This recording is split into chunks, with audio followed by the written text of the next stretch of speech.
है।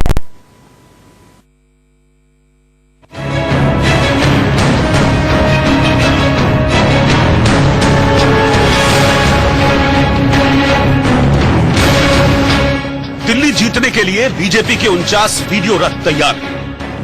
दिल्ली की सियासी जंग फतह करने के लिए बीजेपी ने मेरी दिल्ली मेरा सुझाव अभियान शुरू किया है।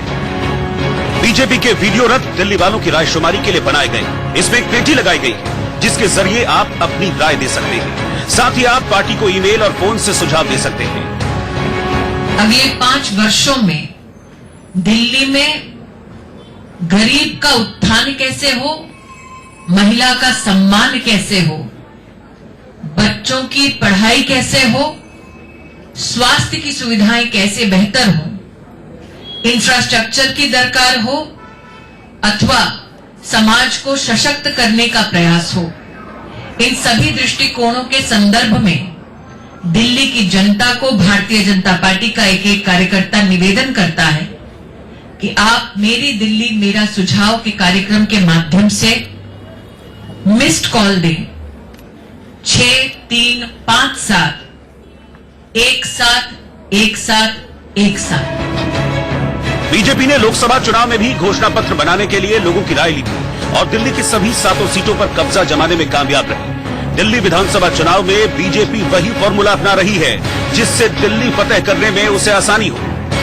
दिल्ली में विधानसभा चुनावों का शंखनाद हो चुका है। दिल्ली बीजेपी ने आज मेरी दिल्ली मेरा सुझाव नाम से इस तरह की एक वीडियो वही फॉर्मूला अपना रही है जिससे दिल्ली फतह करने में उसे आसानी हो।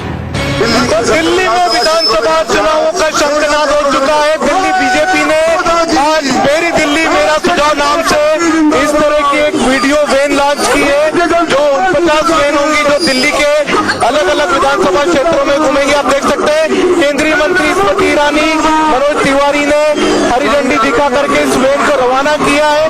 इसी वैन पर इसी तरह की वीडियो की वॉल होगी जिस पर की वीडियो फिल्में चलेंगी और इसके पीछे मेरी दिल्ली मेरा सुझाव लिखा आप देख सकते हैं। प्रधानमंत्री नरेंद्र मोदी की तस्वीरें और वीडियो वॉल पर वीडियो फिल्में भी चल रही है और आप देख सकते हैं ये खाली एक वीडियो वैन नहीं है, इस तरह की कुल मिलाकर के 49 वीडियो वैन होंगी जिस पर की वीडियो फिल्में चलेंगी जो बीजेपी का दिल्ली में चुनावी अभियान की शुरुआत माना जा रहा है। बीजेपी के राष्ट्रीय उपाध्यक्ष दिल्ली के प्रभारी श्याम जाजू जी हमारे साथ मौजूद है। श्याम जी, आज से दिल्ली की जनता से सुझाव मांगने के क्या उसी के आधार पर संकल्प पत्र तैयार होगा? भारतीय जनता पार्टी का संकल्प पत्र मैनिफेस्टो जो तैयार होना है पूरी दिल्ली की जनता का इन्वॉल्वमेंट लेकर उनकी बात सुनकर उनके सुझावों का स्वागत कर ये हम करना चाहते हैं। 70 के 70 विधानसभाओं में आज हमारे रथ जा रहे हैं, वो सुझाव लेकर उसके बाद हमारा मैनिफेस्टो दिल्ली का हम बनाए। बीजेपी के 49 रथ दिल्ली के सभी विधानसभा क्षेत्रों में जाएंगे और जनता से सुझाव लेंगे। प्रचार रथ के माध्यम से बीजेपी मोदी सरकार की बड़ी योजनाएं भी लोगों को बताएगी। इतना ही नहीं, बीजेपी केजरीवाल सरकार को घेरने के लिए सोशल मीडिया प्लेटफॉर्म का भी इस्तेमाल करेगी। इन सुझाव के आधार पर बीजेपी घोषणा पत्र के साथ साथ चुनावी स्लोगन भी बनाएगी। दिल्ली वालों बाहर आओ और कमल का फूल खिलाओ। बीजेपी दिल्ली में पिछले 20 साल से ज्यादा समय से सत्ता का वनवास झेल रही है। पहले कांग्रेस और अब आम आदमी पार्टी ने दिल्ली विधानसभा के रास्ते में मानो बड़े बैरिकेड लगा रखे हैं। देखना यह है कि बीजेपी के रथ इस बैरिकेड को तोड़कर सत्ता का रास्ता तैयार कर पाते हैं या नहीं। संजय शर्मा के साथ bureau report, India news, Delhi. मेरी दिल्ली मेरा सुझाव लॉन्च करते हुए केंद्रीय मंत्री स्मृति ईरानी ने इंडिया न्यूज से खास बातचीत की और दिल्ली की जनता को सुझाव दिया है। केंद्रीय मंत्री स्मृति ईरानी हमारे साथ मौजूद। स्मृति जी, आपका सुझाव क्या है दिल्ली के बारे में? मेरा सुझाव है दिल्ली वालों बाहर आओ और कमल का फूल खिलाओ। ये थी केंद्रीय मंत्री स्मृति ईरानी जिन्होंने कि आज सभी को हरी झंडियां दिखाई। उनका यही कहना है कि दिल्ली वालों बाहर आओ और दिल्ली में भी कमल खिलाओ। कैमरामैन शरद के साथ संजय शर्मा, इंडिया न्यूज, दिल्ली। दिल्ली में बीजेपी के रथ के सारथी बने सांसद विजय गोयल का कैंपेन को लेकर क्या कुछ कहना है, ये बता रहे इंडिया न्यूज संवाददाता यतेंद्र शर्मा। दिल्ली बीजेपी ने विधानसभा चुनावों का आगाज कर दिया। एक चुनावी कैंपेन मेरी दिल्ली मेरा सुझाव शुरू कर दिया। आप देख सकते हैं कि जो दिल्ली बीजेपी के वरिष्ठ नेता पूर्व केंद्रीय मंत्री विजय गोयल रथ लेकर निकल चुके हैं, यानी कि 49 रथ ऐसे निकाले हैं दिल्ली बीजेपी ने, जो हर विधानसभा क्षेत्रों में जाएंगे और दिल्ली की जनता से सुझाव मांगे कि वो सुझाव दें और उसी के आधार पर बीजेपी अपना रोड मैप, एक तरह से घोषणा पत्र जो मैनिफेस्टो है वो तैयार करेगी और दिल्ली चुनावों में उतरेगी। आप देख सकते हैं ऐसे 49 रथ जो मेरी दिल्ली मेरा सुझाव, उसके लिए एक डायल जो टोल फ्री नंबर है 6357171717 भी दिल्ली बीजेपी ने लॉन्च किया है। गोयल साहब, क्या जो सभी से सुझाव मांगे जाएंगे, कितने रथ हैं? देखिए, कुल मिला के 1600 रथ हैं, 1600 जगह डब्बे रखे जाएंगे और 49 रथ हैं जो पूरी दिल्ली के अंदर विधानसभाओं के अंदर जाएंगे। और मैं समझता हूं ये पहली बार है कि कोई पार्टी दिल्ली वालों से सुझाव मांगकर अपने घोषणा पत्र को तैयार करेगी और साथ में दिल्ली का विकास कैसे करना है इसके ऊपर मंथन का। तो इस पर यह भी आया आम आदमी पार्टी की तरफ से कि बीजेपी उनकी नकल कर रही है। ये जो सुझाव मांगने का जो दौर शुरू किया था वो आम आदमी पार्टी ने। देखिए, पहली बात तो यह है कि आम आदमी पार्टी तो 5 साल की पार्टी है, हम तो 50 साल की पार्टी हैं, इसी तरह से चलते आए हैं। तो केजरीवाल साहब क्या कह रहे हैं इससे कोई मतलब नहीं है हमें तो इस बात से मतलब है जो सुझाव आएंगे उन विकास को हम करके भी दिखाएंगे। केजरीवाल सिर्फ सुझाव लेते हैं पर 5 साल उस पर अमल नहीं करते, काम नहीं करते। उन्होंने जो 70 वायदे किए थे उसमें से एक भी पूरा नहीं किया उन्होंने। जी साहब, एक सवाल और, कल भी एक नया पोस्टर जारी किया है आम आदमी पार्टी की तरफ से, सारे 7 सांसद और आपका भी नाम उसमें है कि सभी को मुख्यमंत्री का दावेदार। देखिए, उनके पास विकास के काम गिनवाने के लिए नहीं है, तो इस तरह से उल्टी सीधी हरकतें कर रहे हैं, चुनाव को खराब करने की कोशिश कर रहे हैं। कभी हिंसा फैलाते हैं, कभी लोगों को उकसाते हैं, कभी सीएए पे भड़काते हैं। तो मैं समझता हूं कि वो असल में ये नहीं बता पा रहे हैं कि उन्होंने 5 साल के अंदर विकास के क्या काम किए। कैमरामैन प्रमोद दास के साथ यतेंद्र शर्मा, इंडिया न्यूज, दिल्ली। तो पहले पोस्टर वॉर शुरू हुआ जिसमें बीजेपी आम आदमी पार्टी एक साथ आमने सामने आ गई और अब 49 रथ दिल्ली में अलग अलग जगह निकाले जा रहे हैं जो कि दिल्ली की जनता से ही सुझाव मांगने का काम करेंगे। और इसी पर ज्यादा बातचीत के लिए सुमित दुबे हमारे संवाददाता हमारे साथ जुड़ गए हैं दिल्ली से लाइव। आप सुमित, एक तरफ आम आदमी पार्टी है, एक तरफ अरविंद केजरीवाल हैं, जैसे जैसे चुनाव नजदीक आए एक के बाद एक तोहफों की झड़ी लगा दी और इधर बीजेपी ने भी पूरी तरीके से कमर कस ली है। 49 रथ किस तरीके से काम करेंगे, अब जब ये लॉन्च किया गया है, आगे रथ बढ़ रहे हैं, लोगों के बीच पहुंच रहे हैं, रिएक्शंस कैसा है लोगों के बीच?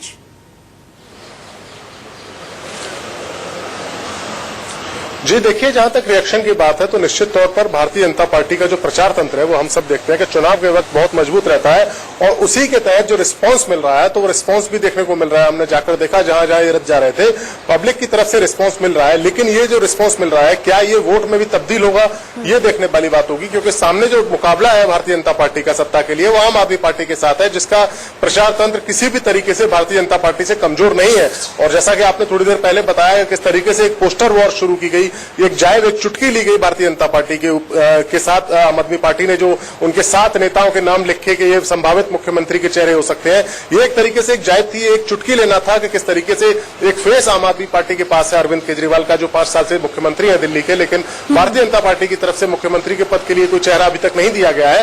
पिछले इलेक्शन में किरण बेदी का नाम सामने, किरण बेदी को प्रोजेक्ट किया गया था मुख्यमंत्री के तौर पर, उम्मीदवार के तौर पर, लेकिन इस बार अभी तक किसी को चेहरे को लेकर आम आदमी पार्टी से पहले भी प्रचार रही है। सुमित, आप बने रहिए हमारे साथ। फिलहाल आगे बढ़ते हुए दिल्ली में चुनावी जंग के औपचारिक ऐलान से पहले ही सियासी युद्ध भी चरम पर हो गया है। ऐसे में ग्राफिक्स के जरिए अपने दर्शकों को हम बता दें कि आखिर अरविंद केजरीवाल के सामने बीजेपी के कौन कौन से वो बड़े चेहरे हैं। मनोज तिवारी जो कि सांसद हैं, पूर्वांचल से आते हैं, और गौतम गंभीर, विजय गोयल, ये वो नाम है, ये वो चेहरे हैं जिनको लेकर चर्चाएं तेज हैं। ऐसे में डॉक्टर हर्षवर्धन, केंद्रीय स्वास्थ्य मंत्री, इनका नाम भी सामने आ रहा है, क्योंकि ये विजेंद्र गुप्ता विधायक है रोहिणी से, ये कुछ चेहरे हैं जिनको लेकर चर्चाएं तेज हैं। प्रवेश वर्मा सांसद हैं, ये वो बड़े चेहरे जिनको लेकर चर्चा है। हरदीप सिंह पुरी शहरी विकास मंत्री के तौर पर जिम्मेदारी, और ऐसे में एक तरफ अरविंद केजरीवाल आम आदमी पार्टी का चेहरा और वहीं दूसरी तरफ बीजेपी की तरफ से कौन कौन से वो बड़े चेहरे हो सकते हैं जिन्हें आगे मुख्यमंत्री पद के लिए उम्मीदवार के तौर पर सामने लाया जा सकता है। हालांकि अगर इन सभी चेहरों पर आप नजर डालेंगे, बड़ा अनुभव रखते हैं और बड़ा योगदान राजनीति के क्षेत्र में रहा भी है, लेकिन इससे पहले हमने देखा था। और ये देखिए, इस बीच कांग्रेस की तरफ से कौन हो सकता है? सुभाष चोपड़ा साथ ही साथ अजय माकन, पूर्व दिल्ली प्रदेश कांग्रेस अध्यक्ष, दिल्ली को बहुत करीब से समझते हैं। अरविंदर सिंह लवली पूर्व मंत्री रह चुके हैं दिल्ली से। इसके अलावा हारून यूसुफ पूर्व मंत्री दिल्ली में रह चुके हैं। कांग्रेस की तरफ से ये वो बड़े चेहरे जो कि दिल्ली में मुख्यमंत्री पद के उम्मीदवार हो सकते हैं। एक बार फिर से सुमित दुबे का रुख मैं कर लूंगी। सुमित, इससे पहले अरविंद केजरीवाल की तरफ से, आम आदमी पार्टी की तरफ से मुख्यमंत्री पद के उम्मीदवार को लेकर सवाल पूछा जा रहा था। साथ ही साथ एक पोस्टर भी लगा दिया गया था जिसमें संभावित चेहरों के पोस्टर लगाए गए थे, चेहरे लगाए गए थे। अब कांग्रेस की तरफ से कुछ चेहरों को लेकर चर्चा है, बीजेपी की तरफ से कुछ चेहरों को लेकर चर्चा है, लेकिन हाँ, आम आदमी पार्टी के अभी भी एक ही उम्मीदवार अरविंद केजरीवाल।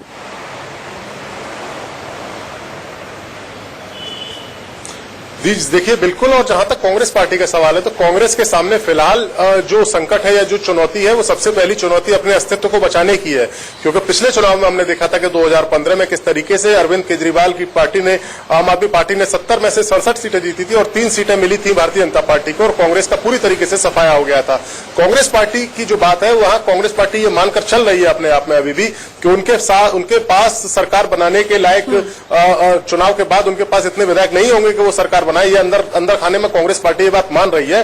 कांग्रेस की जो बेस्ट उम्मीद है, जो बेस्ट वो लोग एक्सपेक्ट कर रहे हैं, वो ये है कि उनके पास इतनी सीटें आ जाएं कि अगर त्रिशंकु विधानसभा की स्थिति होती है तो फिर आम आदमी पार्टी के साथ बार्गेनिंग की जा सके, जैसा कि 2013 में हुआ था, जैसे कि इससे पहले हुआ भी था। लेकिन आम आदमी पार्टी भी आश्वस्त है, बीजेपी भी बड़े बड़े दावे कर रही है, लेकिन दिल्ली की जनता की पसंद कौन होगा इसके लिए इंतजार करना होगा। शुक्रिया सुमित, हमारे साथ जुड़ने के लिए, इस अपडेट को हम तक पहुंचाने के लिए। तो चुनाव करीब है और चुनाव करीब आते ही दिल्ली का सियासी पारा भी चढ़ने लगा है। दिल्ली प्रदेश अध्यक्ष मनोज तिवारी ने कच्ची कॉलोनियों को लेकर केजरीवाल पर हमला बोला है। दिल्ली बीजेपी के अध्यक्ष मनोज तिवारी हमारे साथ में मौजूद है। मनोज जी, अब तो रजिस्ट्रियां शुरू हो गई है, इसमें रजिस्ट्री दिखाई है, अब रजिस्ट्री किस तरीके से होने लगी है? ये रजिस्ट्री है जो अनऑथराइज कॉलोनी में रहने वाले लोगों को मिलने लगी। आज से रजिस्ट्री शुरू हो गई। आम आदमी पार्टी कहती है बीजेपी धोखा दे रही है और ये आज किसका है? ये मेरा है, अभी दिया है। जी ये देखिए, ये है, इनका नाम अशोक कुमार सिंह। अशोक कुमार सिंह जी को ये e stamp government of national capital territory of Delhi India non judicial, ये देखिए ये मिल गया पेपर। अब अरविंद केजरीवाल चुल्लू भर पानी में डूब जाओ। देखो कितने, ये जो 40 लाख लोग हैं टोटल, कितने दिनों में हो जाएगी सर रजिस्ट्री? कितने दिनों में फायदा मिल जाएगा? अरे भाई, अब वो लोग अपना रजिस्ट्रेशन करा रहे हैं। रजिस्ट्रेशन कराने पे वेरिफिकेशन होगा कि ताकि संजय शर्मा का घर मनोज तिवारी न रजिस्ट्री करा ले। वेरिफिकेशन होने के बाद रजिस्ट्री हो जाएगी। अब तो नियम बन गया, तो जिसका जब है करा ले। सर, मेरी दिल्ली मेरा सुझाव आज आप लोगों ने लॉन्च किया है, मनोज तिवारी का सुझाव क्या है दिल्ली के बारे में? मनोज तिवारी तो संकल्प पत्र बनाएगा ना, तो हम तो सुझाव मांग रहे हैं। मेरा सुझाव है कि दिल्ली को साफ पानी मिलना चाहिए, दिल्ली को स्वच्छ हवा मिलनी चाहिए, दिल्ली के सभी स्कूलों की व्यवस्था अच्छी होनी चाहिए, दिल्ली में बच्चे 9वीं में फेल नहीं होने चाहिए, उनको पास करना चाहिए। हमारा सुझाव है यहाँ इलेक्ट्रिक बसें चलनी चाहिए। हमारा सुझाव है कि यहाँ के अस्पताल दुरुस्त होकर काम करने चाहिए और बाकी जनता क्या चाहती है वो भी हम पूछे। संकल्प पत्र कब तक आ जाएगा मनोज जी दिल्ली बीजेपी? ये किसका है मनोज जी? दिल्ली बीजेपी का संकल्प पत्र कब तक आ जाएगा? 12 तारीख तक आ जाएगा। दिल्ली बीजेपी का, ये तो मनोज तिवारी जिनका कहना है कि 12 तारीख तक दिल्ली बीजेपी का संकल्प पत्र आ जाएगा। मेरी दिल्ली मेरा सुझाव के माध्यम से दिल्ली की जनता से जो सुझाव मांगे जा रहे हैं उसी के आधार पर दिल्ली बीजेपी अपना संकल्प पत्र तैयार करेगी। कैमरामैन शरद के साथ संजय शर्मा, इंडिया न्यूज दिल्ली। कच्ची कॉलोनियों को लेकर आम आदमी पार्टी की तरफ से सवाल बीजेपी से पूछा गया था, पोस्टर वॉर भी छिड़ गया था। उसी पर मनोज तिवारी वो पेपर दिखाते हुए कि आज से रजिस्ट्रेशन भी शुरू हो गए हैं, जो कहा था वो करके दिखाया है। चुनावों से पहले दिल्ली की सड़कों पर पोस्टर के जरिए सियासी दंगल भी शुरू हो चुका है। जैसे कि मैंने जिक्र किया, आम आदमी पार्टी और बीजेपी के पोस्टर के बाद अब कांग्रेस भी पोस्टर वॉर में कूद पड़ी है। क्या है दिल्ली में पोस्टर की सियासत, ये रिपोर्ट देखिए।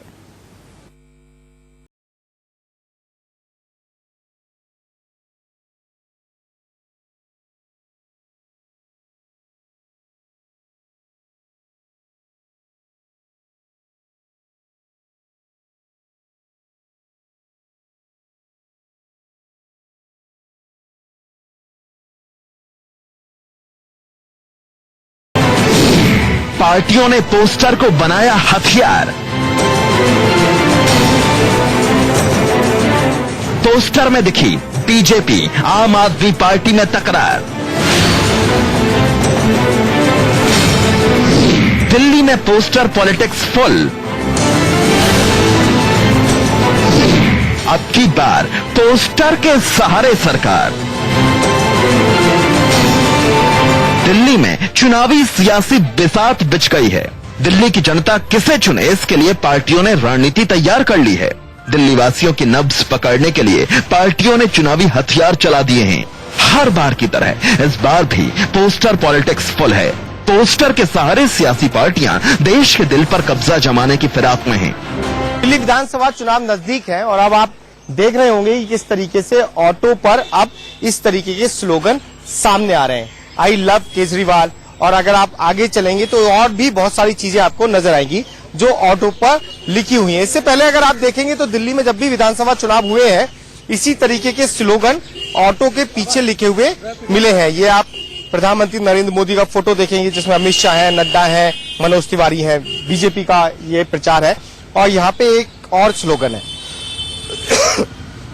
केजरीवाल हीरो, मेरा बिजली बिल जीरो।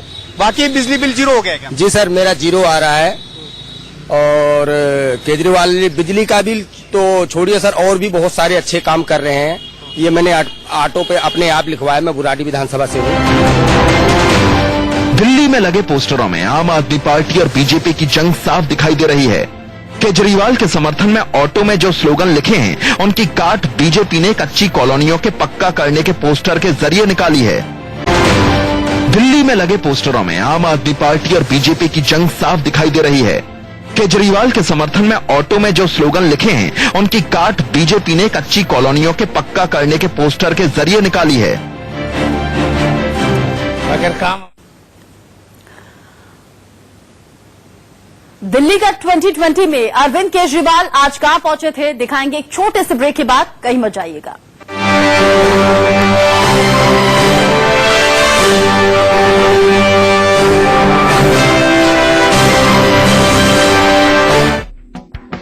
दिल्ली के मुख्यमंत्री अरविंद केजरीवाल आज पीरागढ़ी फैक्ट्री में आग बुझाने के दौरान शहीद हुए दमकल कर्मी अमित बालियान के परिवार वालों से मिलने के लिए पहुंचे। मुख्यमंत्री केजरीवाल ने अमित के परिवार वालों को 1 करोड़ के साथ परिवार के एक सदस्य को नौकरी देने का भी ऐलान किया है। आपको बता दें कि पीरागढ़ी में आग बुझाते वक्त अमित बालियान ड्यूटी करते करते शहीद हो गए थे। बाद में परिवार का रो रो कर बुरा हाल। आज अरविंद केजरीवाल पहुंचे, 1 करोड़ की सहायता और परिवार में किसी एक सदस्य को नौकरी का ऐलान किया। अमित बालियान ने अपनी जान की बाजी लगा के और आग में लोगों को बचाने की कोशिश की। पूरा देश, पूरा शहर दिल्ली उनकी आभारी है।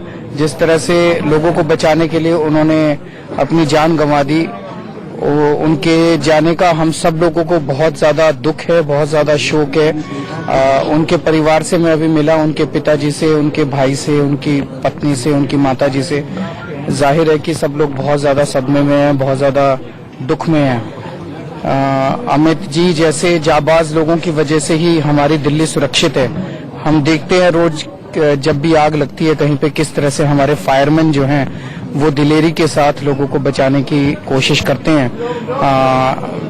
उनको, अमित जी को वापस तो नहीं लाया जा सकता, लेकिन दिल्ली सरकार की तरफ से हम उनके परिवार को 1 करोड़ रुपए की सम्मान राशि और उनके परिवार से जिसको भी वो कहेंगे एक व्यक्ति को दिल्ली सरकार में नौकरी हम लोग देंगे। 1 महीने के अंदर दिल्ली में आग लगने की तीसरी घटना थी जहां फायर फाइटर अमित बालियान शहीद हो गए आग बुझाते बुझाते। इसी बीच केजरीवाल सरकार मोहल्ला क्लिनिक को लेकर दिल्ली में खूब ढिंढोरा पीट रही है। मोहल्ला क्लिनिक की सियासत से पीछे की कहानी बता रहे हैं इंडिया न्यूज संवाददाता सब्यसाची। दिल्ली चुनाव नजदीक आ रहा है और सभी पॉलिटिकल पार्टी अपने स्ट्रैटेजी और गेम प्लान पे लग चुकी है और आम आदमी पार्टी और अरविंद केजरीवाल की अगर बात की जाए तो उनके टेन्योर में जो दो मेन की पॉइंट्स है जिसपे उन्होंने सबसे ज्यादा फोकस किया था वो है हेल्थ और एजुकेशन। हेल्थ सेक्टर की अगर बात करें तो मोहल्ला क्लिनिक का नाम सबसे पहले आता है। इस समय हम ग्रेटर कैलाश के एक मोहल्ला क्लिनिक के सामने खड़े हैं। जैसे आपको पता है कि मोहल्ला क्लिनिक में आपको प्राइमरी हेल्थ केयर मिलेगा फ्री ऑफ कॉस्ट और पूरे नेशनल कैपिटल में करीब 300 मोहल्ला क्लिनिक मौजूद है। आइए लोगों से पूछते हैं कि मोहल्ला क्लिनिक कितनी फायदेमंद रही है उनको जब से मोहल्ला क्लिनिक इंट्रोड्यूस किया गया है नेशनल कैपिटल में। सर ये बताइए, मोहल्ला क्लिनिक आप आए थे अभी डॉक्टर को दिखाने के लिए, कितना फायदेमंद रहा है आपके लिए मोहल्ला क्लिनिक आपके एरिया में है? मोहल्ला क्लिनिक से इस एरिया के लोगों के लिए तो बहुत सी फायदे हो रही हैं। तो इसके लिए सुविधा है, कम टाइम में हम आए, मात्र 15 मिनट में हमारी सारी ट्रीटमेंट के लिए इलाज हो गए, दावे भी लिख दिए गए। मैं तो 2-3 बार आया हूँ, सही करते हैं, सही दवाई देते हैं, आराम भी पड़ता है और अच्छा है। कम टाइम में दवाई देके अच्छे से खाते हैं, ठीक हो जाते हैं। मोहल्ला क्लिनिक की वजह से उनको काफी फायदा हुआ है। वहाँ पे प्राइमरी जो हेल्थ केयर फैसिलिटीज है उनको यहाँ मिल रही है, उनको ज्यादा दूर नहीं जाना पड़ रहा है, उनको फ्री ऑफ कॉस्ट दवाई और चेकअप टाइम टू टाइम मिल रहा है। डॉक्टर्स यहाँ पे रेगुलरली चेकअप कर रहे हैं, वो डॉक्टर्स टाइम टू टाइम यहाँ पे मौजूद हैं। कैमरा पर्सन पुष्पेंद्र के साथ मैं हूं सब्यसाची रॉय चौधरी, इंडिया न्यूज नई दिल्ली। और ऐसा होता भी है, जैसे चुनाव नजदीक आते हैं तो सरकार के कार्यकाल के दौरान किए गए कामों का जिक्र होता है और फिर उसे वोट बैंक में भुनाने की कोशिश की जाती है, जो कि केजरीवाल सरकार की तरफ से हो रही है। इसी खबर के साथ दिल्ली का 2020 में आज के लिए बस इतना ही। कल फिर लौटेंगे 5 बजे दिल्ली की सियासी खबरों के साथ।